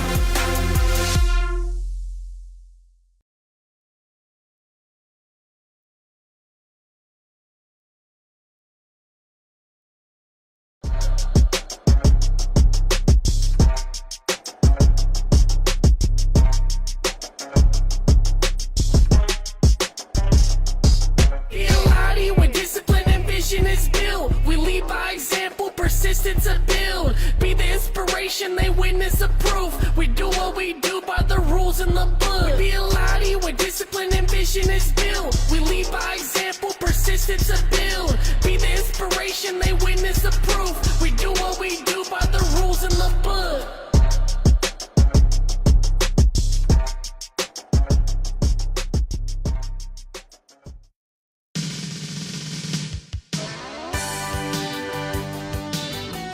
All right, welcome back. It is 8:35 in the morning here on Monday. You got work, you got play, you got whatever you want today. It's up to you. What do you want, Marianas? Well, 8:35, and we've got a great day out here so far. It's a little rainy, yeah, I know. And there's might rain throughout the day, but hey, right now it's 81 degrees, and it's a pretty good start for the week. You can't ask for too much more than this. You got guys out there trying to finish this road project as soon as they can, and really, they can't finish fast enough for me. I mean, if they were done last week, I'd probably still complain. Nothing I could do about it other than just keep driving out here just like the rest of you guys. At least I'm not spending a whole lot of gas with my new little Newsmobile. Man, I'll tell you what, I got a new appreciation for what a little $5 piece can do for a vehicle. When I was leaving here on Friday night, my brake lights were stuck on. I'm like, what is going on? Messing around with the pedal and all that other stuff, nothing. And I'm like, let me look on the floor just in case. Found some little crumbled up pieces of plastic stuff. It's called a brake grommet, a brake pedal grommet. And what it is, it's this little plastic piece, and you can get them pretty much anywhere. But if that thing breaks, then your brake lights do not turn off. So I had to jump the old car and then get going throughout the weekend. And luckily, went to the folks over, I know they have them at different places, but none of the places I went to had the part.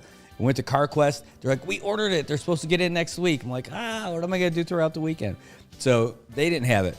They're like, Joten probably has it, but they're closed today at 12. I'm like, oh no. So that was out of it.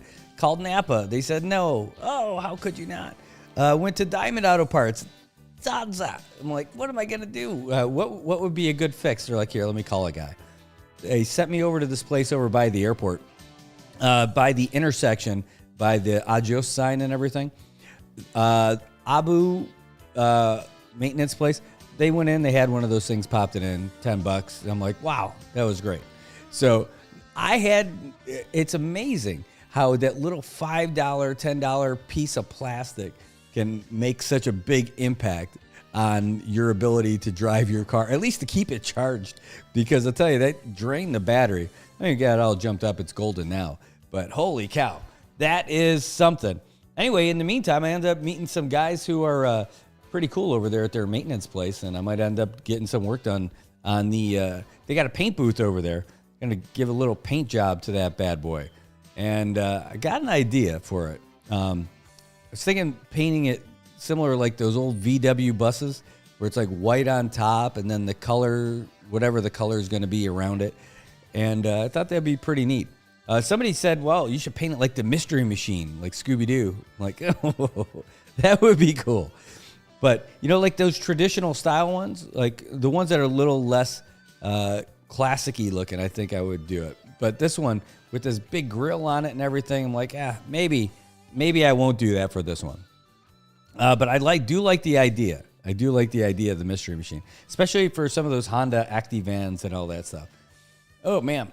Well, a lot of stuff going on over the weekend, and one of the things that happened was we had a comedy show here in Saipan. It's called It's Not That Serious Bar, and that was over the weekend. It was Saturday night over at World Resort in the Taga Hall. It was $30 to get in, and the folks who put it together was the Palm Trio.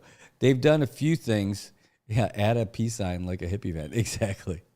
But the folks who did that, the SOMI Awards, the Social Media Awards, they're the ones who put that stuff together. It was $30 to get in, and they said they sold 400 tickets. That's pretty good. That's pretty awesome, actually. They had folks, who did they have? They had some folks from Guam Funny Memes and Songy Sessions. They also had from here, they had Chinaman. They had the guys from Zori Talks that were here. They had Nettie C, who was here. And they also did some dance numbers from the Profound Bandits. And even Bakaden, Simon Necesito, he was out there performing on stage too. So they had a whole bunch of folks going out there. And it says the last part of the show was Chinaman. So he's the headliner, which is pretty awesome. And I guess that he's the funniest one of all of them. If you're saving him to the end, he's got to be the best. That's how that stuff always works. Anyway, the show wrapped up around 10:30, and they had a lot of good feedback, and people were telling them that they should do it again. And so that would be pretty cool. And they're saying, hey, maybe you do the same show in Guam.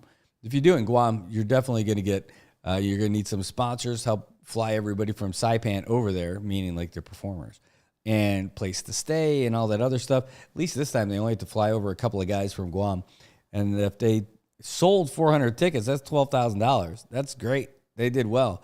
So they get $12,000 to give everybody some money, paid off World Resort. I think the fee for the Taga Hall is like $3,000. So they had $9,000 to spread out between the whole rest of that crew, between the production folks and the performers. So 1, 2, 3, 4, 5, 6, 7, 8, 9, 10. So little, if they spread it evenly, that's less than just under $1,000 a person. I'm guessing it didn't get like that, but that's still pretty cool. And I bet everyone had a great time when they went there over at Taga Hall. And I saw the way some of the seats looked like they had tables set up and everything. So if people were able to eat and hang out and everything while they were there, man, even better. Even better. It was pretty cool. I didn't think they could fit 400 people in there. We were looking at, the only reason I say that is because we were looking at, what was the event? Oh, especially for tables. That's what I mean. So maybe they only had tables in the front. I couldn't see the whole setup. But because we were looking at doing our Christmas party there, not for the show. This is for the other company. And they couldn't fit that many people in there when we were trying to. So they must have done maybe some VIP table stuff up front, and then they had like general seating in the back. But anyway, I saw Nettie C on Saturday too. So I saw her over at Herman's. We were both getting a bunch of grub over there, and she was that was before the show. So I must have caught them just a few hours before she was actually going for it. So just cool, just really cool. Anytime you got local events. So when people say we don't have things to do in Saipan, but you got people like that putting great shows together, that's awesome. So congratulations to them for putting it together, and I hope everybody who went had a blast too. What else is going on? So all this stuff that's talking about the Grand Rio, about them shutting down and closing down and everything like that. There's rumors going around about that. Yep, there absolutely are. But their GM said, no, we are not closing. Now, I didn't realize they had 429 rooms. That's massive. I mean, I know they have like a big property and stuff like that. I just didn't realize they had 429 rooms. Oh my gosh, that's massive. Now, he said that they won't close. He said it's absolutely not the case. But he did say that the business is struggling and they can't deny the possibility of a temporary closure. So, I mean, the temporary close, they're just saying they're not going to go full Hyatt and take off the signs. And I believe it too, because they still have the signs up there for the holiday. And I mean, it's the Grand Rio. It's not the holiday anymore. They still got the holiday logo in 3 spots at least, one on each tower, and then on the front of the hotel too. So they're not looking to get rid of that logo either. So they're not taking those signs down, even if they change their name. So I'm guessing they're not going to close down. That's okay. The good news is they do have other stuff going on for local folks. If you're looking at going to the hotel, you got a senior citizen discount of 20% at the restaurant. Government and military restaurant discount, 10%. So that's good, like if you're going to Dolphin and all that. Even their buffet downstairs is great. Every 6 buffet customers, 1 gets free. So you're going there with 6 people, you only have to pay for 5. That's great. Restaurant customers only pay $5 to use the pool instead of 10. All right. Well, man, I'll tell you what, I have never stayed there. I've never stayed there. Doesn't mean I wouldn't. I'm just saying I haven't. So I've never stayed there. And I've never been in the pool over there. Maybe that's what we need to do, is do a Grand Rio takeover weekend where we go there. I don't know what the room rates are. Let's find out. Let's see what they are. I don't know if they have a local discount for that. But I have eaten there at the buffet, and it was fine. Let's see. Saipan Grand Rio, which, by the way, what does that even mean? Grand Rio. All right, so the rates are still not cheap. Still $125 for that place. Let's see. Listen to me.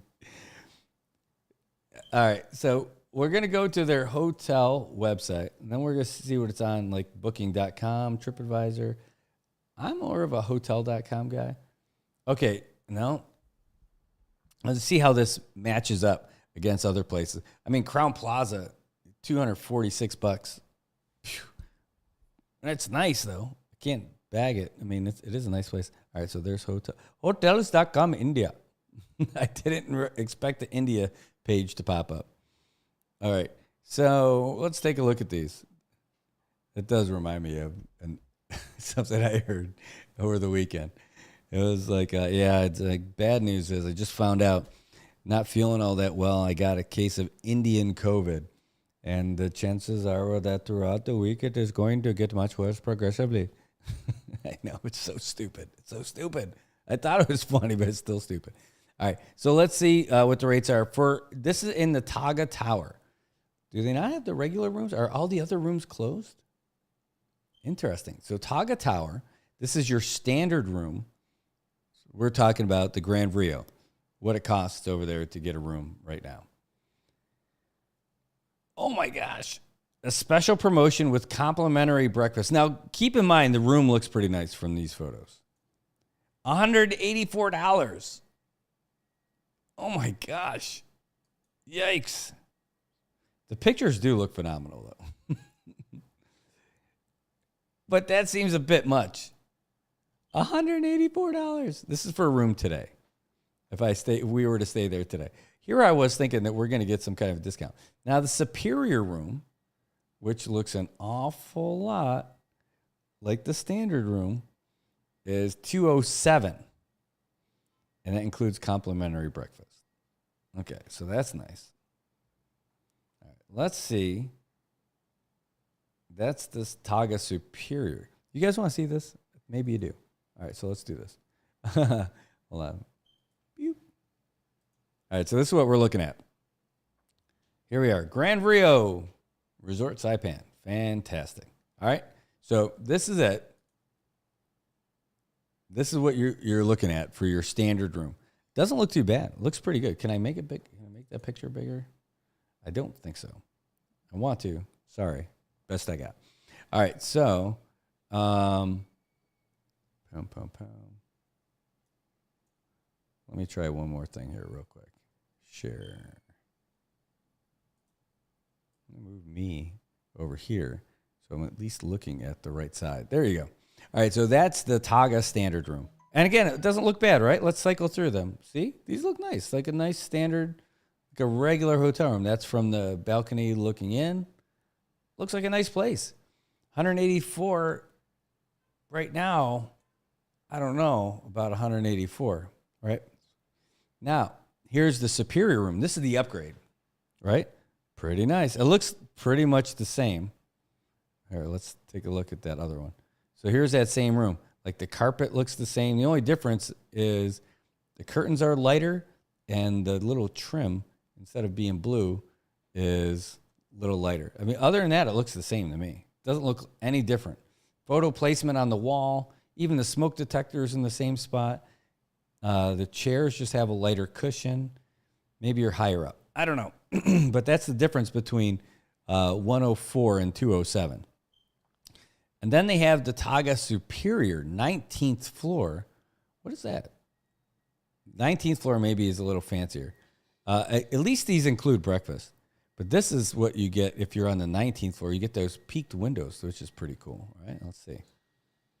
Whoa. So the furniture is different. The beds are different. The layout's a little different. Those peaked windows, man, what a difference that makes. It looks so cool. And you're way up there. 19th floor, tallest. I didn't know they had 19 floors. Look at that. Okay, so a nice view. We've seen that. How bad is that? We're just so Saipan used to awesome sunsets. Now here's the deluxe room. That's the most expensive one they got. Oh, is there another one? Oh no, they do get more expensive. All right, so this is the Taga Deluxe. This is definitely different. All the upgraded furniture and amenities, it looks like to me. And different, it's upgraded carpeting, I know that. Even the table, then they got the tiles over there by the window and everything. Vincent, this is the Grand Rio, the former Holiday. Nice bathroom. Right? Nice room. $218. And it includes your breakfast. And let's go. This is the Ocean Deluxe. That was the Deluxe. This is the Ocean Deluxe. So I guess that's just the side that doesn't face the ocean. Here we go. Beds a little close together. They're a little close together. Maybe put one of those tables in between. I don't want to be sleeping that close to like a pal or whoever you're sharing a room with. Maybe you don't want to be right there. Oh, I thought I did this, by the way. I did it. All right. All right. See, what's the other one? Bathroom's been nice and big. That's pretty nice. Again, this is $230 at the Grand Rio. Nobody's staying in it. So I wonder if there is a local discount. Now, here's the suite. So far, looks pretty nice. Those beds, eerily close together. I mean, why are those beds so close together?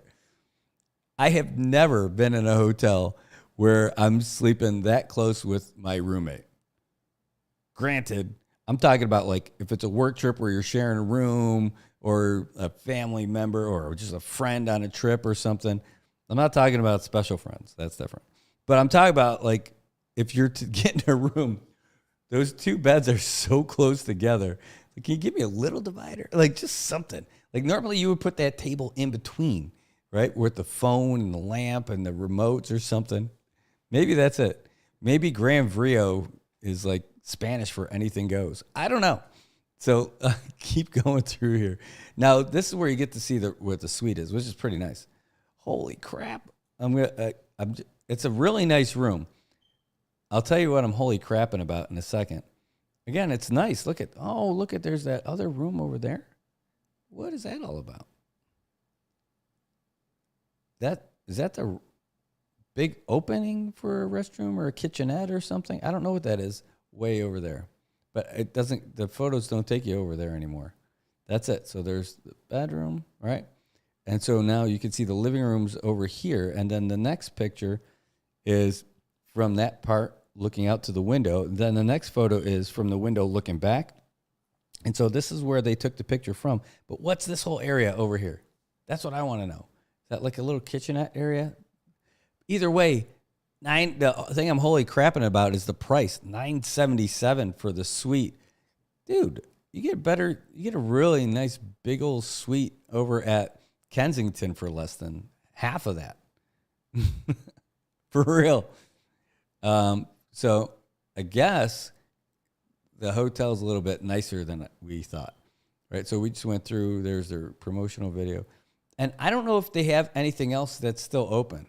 I know they have the Dolphin over here, which is nice. And I know they have the buffet over in that Taga side, the Tropicana. And then over here, a little bit lower, this is where they do the big fiesta hall, where they have like the birthday for the emperor and everything, which is nice. It's a big open space, but it's hardly ever used anymore. But then outside, like I don't remember, like I've never been in their pool. I've never been there for any of that stuff. And then they got a gym, a little fitness center. I can't believe. Well, these are folks who are not compromising on their prices.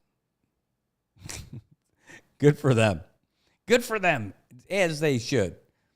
They're like, we got a great hotel here, and we're going to charge people what they should be paying for it. Good for you guys. Absolutely.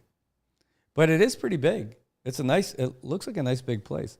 I just don't know. Like, I would try it, but so that's what is on their website. We were looking at hotels.com, I think. No, it came up as like hotels.com India. Right? And I'm like, I don't need that one. But let's see, like kayak maybe? Just see what pops up for roommates.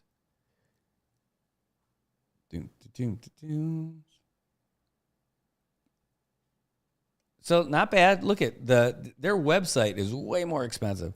So here's one on Priceline, $115, $131, and $131 on Booking and on Expedia. So you can get better prices over there. And something like that I could deal with, especially if you're getting the breakfast involved with your $115. You got for two people. I wonder how many breakfasts you get out of it. Okay, get out of here, you. Here, I'm going to see if that is indeed what they'll give me if I click on the old Priceline. Okay, let's see. We're going to look at the results, what they give you on Priceline. We're just pricing our local hotels to see what comes up. Grand Rio, $114. And again, there's nothing about local discount in this. This is just what pops up. Kensington Hotel, $210. Right? You get to choose your room. Nice. Does this include breakfast? Doesn't say, but $114, not bad. Holiday Saipan Hotels. Where is that? I don't know, but might want to find it. I feel like I should know where. Oh, you know what that is? That's where Healing Stone used to be. Yep, there we go. Aqua is at $167. Residence Lodge. Where's Residence Lodge? With their little astroturfy stuff. Where's this place? Oh, Chinese place. Got it. Let's see if we can't find the location, though. Maybe we'll look for that. Saipan Vegas, $47 a night. Hourly room rates available, too, probably. Okay. Yeah. The Beach Garden Hotel. Okay, that's a hotel now. Saipan Beach Hotel. I think that used to be an apartment place. No, where is that? Is that the one in CK? It looks like it. $88 a night for that. Saipan Skyline. I don't know where this is. I think it's up north. But I thought the pictures that they post on here look really good. And it looks like an Airbnb. It looks pretty sweet. No freaking way. PIC is only $108 a night? Are you kidding me? With the water park and everything? PIC? Holy crap. That's banging. Oh my God, PIC. You're getting PIC for 108. Let me scroll back up. You're getting PIC for less than Grand Rio, less than Aqua. Man, that's a deal. It's only $18 more than Century Hotel. PIC, is this a mistake? Come on. PIC for 108 a night? You have got to be kidding me. That is incredible. Look at that. And that could be a king bed or 2 double beds. Wow. PIC for the win. Holy smokes. You got to be kidding. That's it. Now, jeez, I can't believe it. Okay, let's keep going. Winner's Residence is $83. Century's at $90.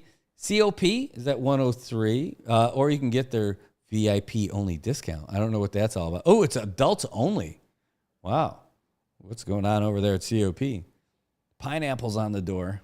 Paradiso Resort. I have not stayed at that place. I forget what that place used to be called, but it used to be all moldy and nasty.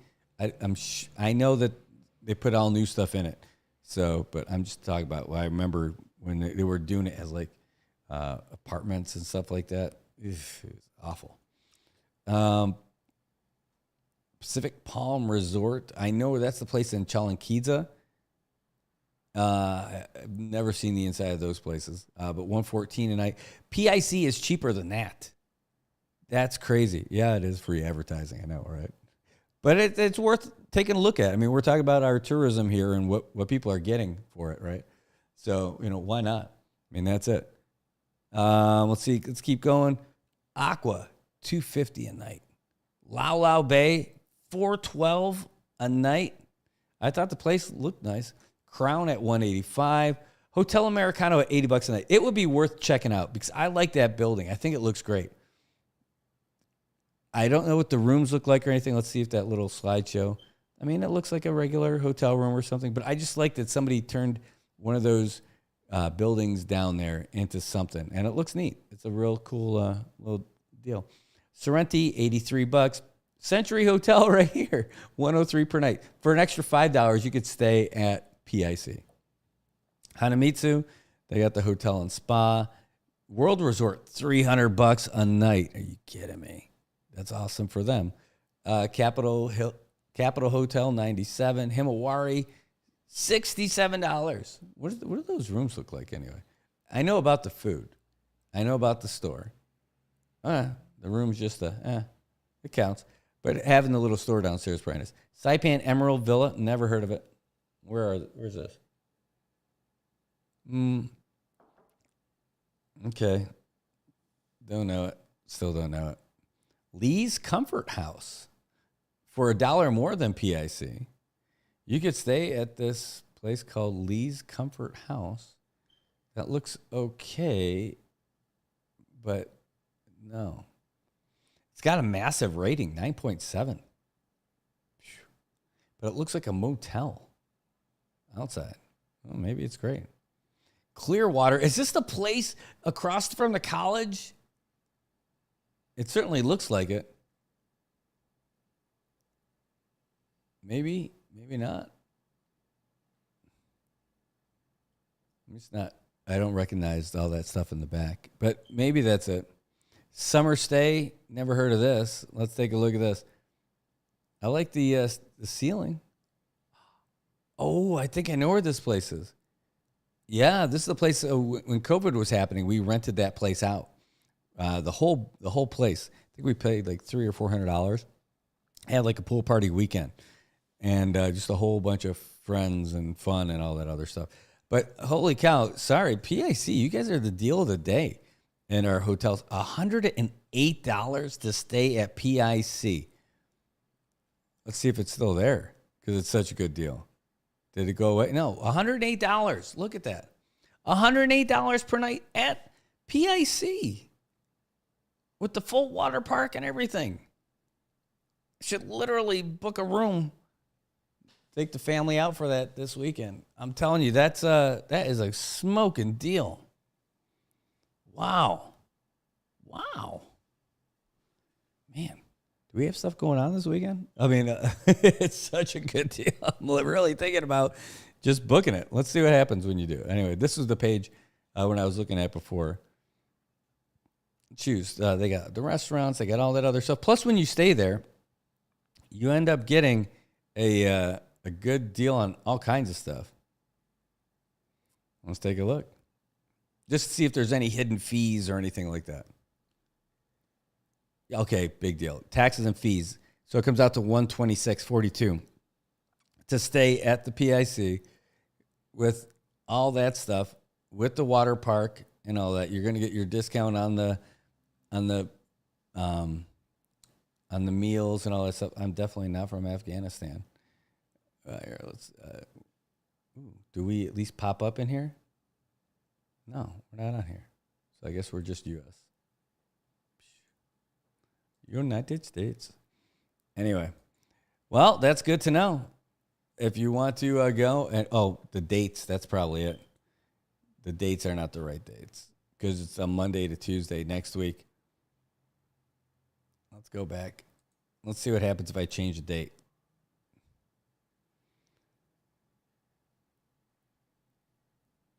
Where's the dates?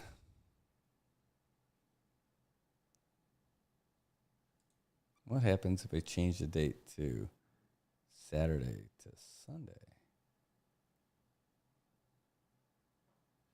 Let's update the search for that. Oh, still, it only goes up $30. It's still a good deal. That is still a good deal.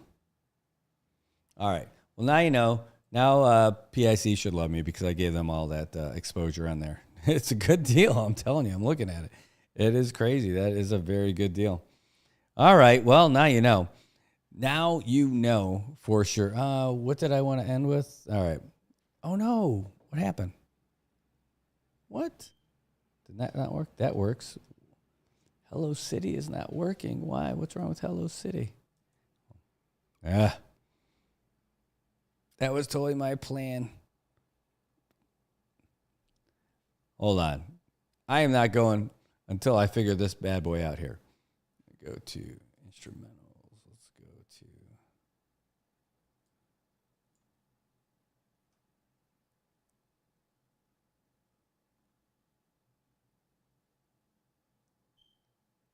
Oh, apparently it's not here. I got to find it.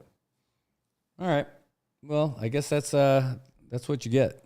Sometimes it works. Sometimes it doesn't. All right. That's a good one. That's a good one. That's a good one.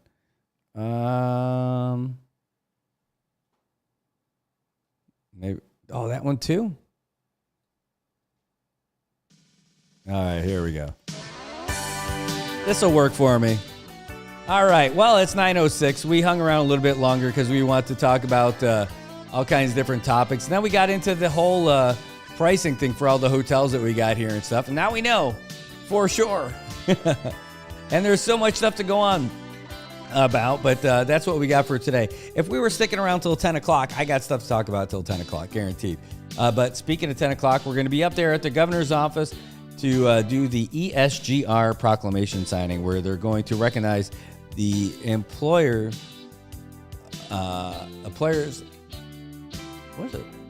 support for the Guard and Reserve, where they're going to do that today and recognize the folks who take care of our guards and our guardsmen and reservists. And so props to that. Anyway, that's where we're going to be this morning. We'll be up there at 10 o'clock at the governor's office. Good to see all you guys tuning in today. Thanks for popping in. Thanks for watching. Thanks for commenting. No calls today, but hey, that's okay. It's not too bad. Speaking of which, fancy new phone coming in, along with a whole bunch of other equipment that we got coming in. for the show and for the news service in general. So thank you guys for supporting us. Thanks for tuning in, and hopefully we'll see you guys again tomorrow. There is baseball tonight. It is the last game of the season. The Royals and the Padres. Royals win. They have a chance of being in the playoffs, but they can't allow more than 7 runs. Padres lose. They're still in. Doesn't matter. The question is, do the Royals have the horses to go with the Padres? No, we'll find out tonight. All right, guys. Take care. Hope you have a great day. Hope you have a great week. And I hope we got you started off the right way here at the NMI News Service's Good Morning Marianas. All right, guys. Remember, if you want to advertise or get folks to advertise with us, we're here. Tell them to message us over here at 789-2323. And we'll be back again tomorrow morning at 7 o'clock with your show. The show that you're tuning in for, that we're here for because of you. So you guys have a great day. And we'll see you in less than an hour from the governor's office for the ESGR proclamation signing. Take care, everybody. Have a great day.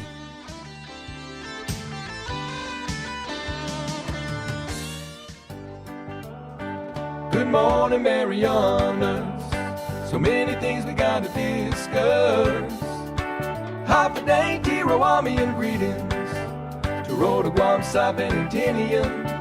For all your island news from a beautiful place with Pacific views. It's always so much fun. Oh. Good morning, Mariana.